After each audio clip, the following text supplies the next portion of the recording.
तो guys welcome back to my channel. I hope आप सभी लोग अच्छे होंगे। तो गाइस आज मैं आप लोगों को बताने वाला हूँ कि नोज़ और लिप्स को आप इस तरीके से रियलिस्टिक तरीके से कैसे ड्रॉ कर सकते हो। टोनल वैल्यूज और डेप्थ के बारे में मैं बहुत कुछ बताने वाला हूँ, तो वीडियो को बिल्कुल भी स्किप मत करना, पूरा देखना। तो चलिए शुरू करते हैं। जितना ही गाइस मैंने कल इसको छोड़ा था, अब मैं वहीं से वापस से स्टार्ट करने लग जाता हूँ। और मैं स्टार्ट करता हूँ HB पेंसिल से, क्योंकि हमें हमेशा लेयर बाय लेयर चलना है। तो मैं स्टार्टिंग में लेयर बाय लेयर से HB से चलता हूँ और आगे जाके ग्रेड चेंज करता हूँ।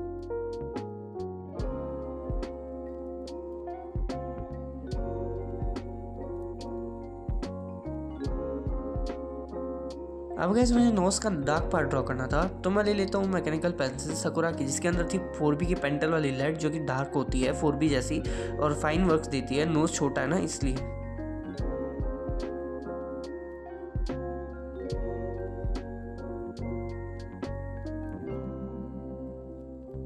अब गैस मैं ले लेता हूँ 2B को। मैंने B इसलिए नहीं ली क्योंकि B थोड़ी ज़्यादा लाइट हो जाती है और अब मुझे यहाँ पर थोड़े बहुत डार्क इफेक्ट देने हैं, क्योंकि यहाँ पर डेप्थ है।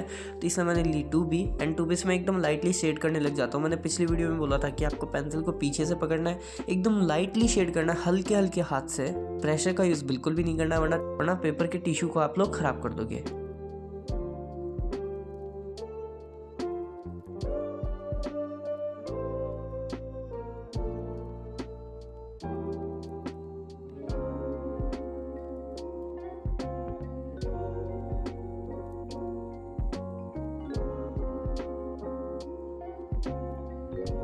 एंड एक और चीज़ गाइस, जो कि आपको मेरे हाथ को देख के ध्यान देना है कि कैसे मैं नोज़ के अंदर शेडिंग कर रहा हूँ, किस फ्लो से कर रहा हूँ। नोज़ जो है वो एक ऐसा पार्ट होता है जो कि 3D होता है, बाहर निकला हुआ होता है। हर पार्ट की अपनी एक शेप होती है, नोज़ की भी अपनी एक शेप है, ब्रेजल्स जैसे।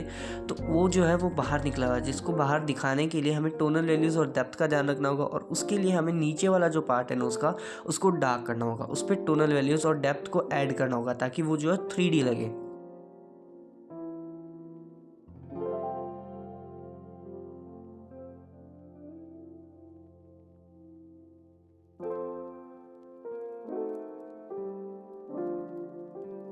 एंड गाइस आपको ऐसा भी नहीं करना कि सभी पार्ट्स को शेड कर लो या फिर सभी पार्ट्स को हाईलाइट रहने दो।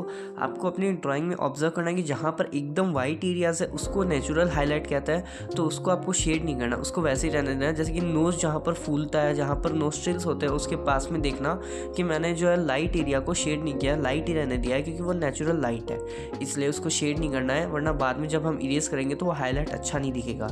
एंड गाइस जो नोज़ का टॉप नॉच होता है, जो कि सीधी एक लाइन सी आती है नीचे, उसके बीच में भी हाइलाइट्स होते हैं। उसके साइड में हल्की हल्की शेडिंग होती है, बट बीच में हाइलाइट्स होते हैं, उनको आपको ध्यान रखना और ऐसे ही शेड करना है।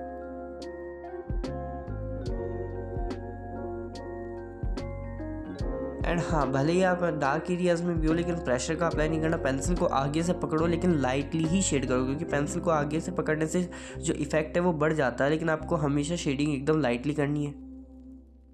अब गैस मैं नीडेबल इरेजर का यूज़ करके शेडिंग को लाइट कर लूँगा। पूरा इरेज करके हाईलाइट नहीं करना चाहता, मैं लाइट करना चाहता हूँ, इसलिए मैं नीडेबल इरेजर का यूज़ करके ग्रेफाइट को हल्का हल्का हटा के फिर ब्रश से ब्लेंड कर दूंगा, ताकि वो जो है नेचुरल हाईलाइट लगे। अब गैस बात आती है लिप्स पे, तो वही हमें काम करना है। HB का सबसे पहले यूज़ करना है, फिर 2B 4B 6B 8B 10B 12B, जो भी आपका ग्रेड आप यूज़ करना चाहो वो।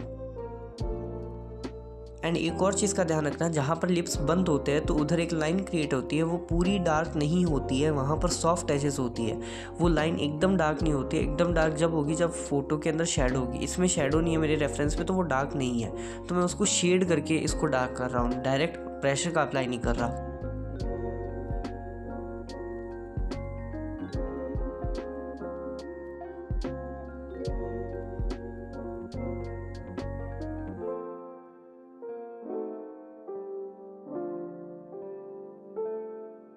एंड गाइस साथ में मैं मोनोज़ीरो इरेजर का भी यूज़ कर रहा हूँ, जहाँ जहाँ पर फाइन मेरे को वर्क्स में हाईलाइट देने या फिर कुछ इरेज करना है फाइनली।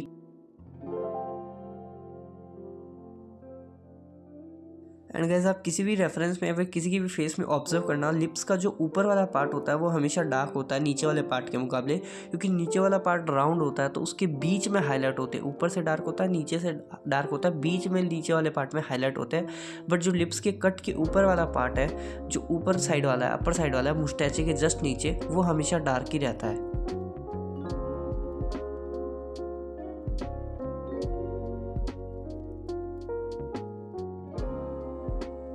एंड गाइस हमारे लिप्स में जो है कट्स भी होता है, जैसे कि एक लाइन जैसी आपको दिख रही होगी अगर आप ऑब्जर्व करोगे अपनी रेफरेंस के अंदर किसी भी पोर्ट्रेट के अंदर, तो कट्स होते हैं, उनको हम हैचिंग टेक्निक का यूज़ करके ड्रॉ कर सकते हैं अच्छे से। एंड गाइस लिप्स के अंदर भी शेडोज़ की वजह से light areas, dark areas, shadows, lines, ये सब क्रिएट होती है। मेरी वाली रेफरेंस में शेडो है लिप्स के बीच वाले पार्ट में, तो मैंने उसको भी ड्रॉ किया है। मैंने सब कुछ ऑब्जर्व करके ही ड्रॉ किया है। अब मैं इसको ब्लेंड करूँगा तो भी लाइटली करके हाईलाइट दे दूंगा हल्के हल्के।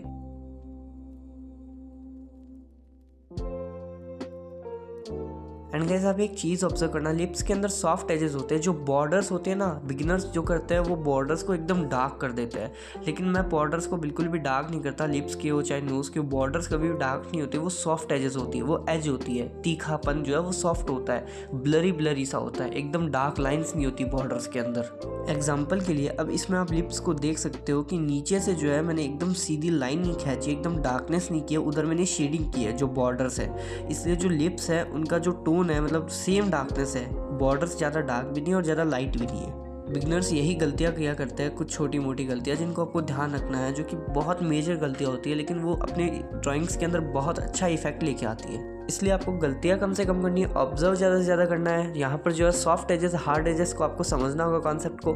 एंड यहाँ पर एक और चीज़ है कि आपको शेप के हिसाब से शेडिंग करना आना चाहिए, जो कि मैं अब ट्राई करूँगा आगे भी बताने का और भी वीडियोज़ में। तो गाइस बस यही सिंपल सा रूल है नोज़ और लिप्स को भी ड्रॉ करने का, जो कि नॉर्मली फेस में किया जाता है। शेडिंग को ध्यान में रखना है, पेंसिल को पीछे से पकड़ना, लाइटली शेड करना है, बस ये कुछ मेजर चीज़ें हैं जिनका आपको ध्यान रखना है। तो गाइस अगर वीडियो अच्छी लगे तो लाइक, शेयर, सब्सक्राइब, एक प्यार से कमेंट भी कर दें guys. Thank you so much and ऐसा ही सपोर्ट दिखाते रहो, मैं और भी ट्यूटोरियल्स आपके लिए लेके आता रहूँगा। बाकी ड्राइंग कैसी लगी कमेंट सेक्शन में ज़रूर बताना।